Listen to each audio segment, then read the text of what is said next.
बिस्मिल्लाहिर्रहमानिर्रहीम। अस्सलाम वालेकुम व वेलकम करती हूँ आपको देसी हर्बल पीके में। आज की वीडियो में मैं आपको सर्दियों के एक फल के बारे में बताऊंगी जिसको इस्तेमाल करके आप बहुत से फ़ायदे हासिल कर सकते हैं और बहुत सी बीमारियों से भी बच सकते हैं। इसे हम अपनी ज़बान में जापानी फल कहते हैं और कुछ लोग इसे चीनी टमाटर का नाम भी देते हैं और उर्दू में इसका नाम अमलोक है। ये आजकल के मौसम में पाया जाता है। ये हर दूसरे फल वाले के पास मौजूद होता है।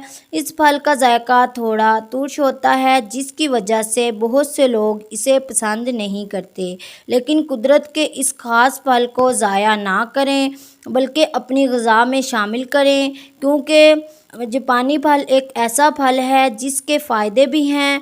ब्लड प्रेशर को कंट्रोल करने में मददगार है।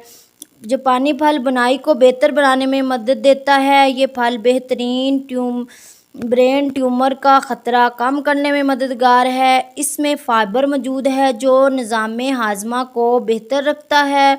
ये फल विटामिन्स की मदद से जल्द बूढ़ा होने से बचाता है।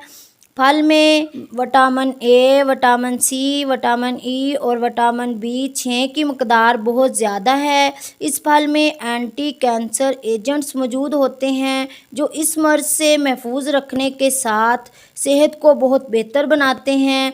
वैसे तो जापानी फल गूदे से भरा एक फल है और इसकी मिठास बहुत ही ज़्यादा होती है, लेकिन अगर इस फल को तकरीबन 8 घंटों के लिए फ्रीज़र में जमा दें तो इसका गूदा किसी मीठी आइसक्रीम से कम नहीं लगेगा। इस जमे हुए फल को बीच से काट कर चम्मच से इसका गूदा खाएं, जिसे आप खाकर बहुत ही फ़ायदा हासिल कर सकते हैं।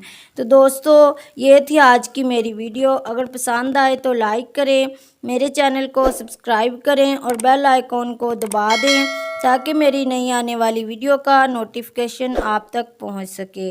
दुआओं में याद रखें। अल्लाह हाफिज़।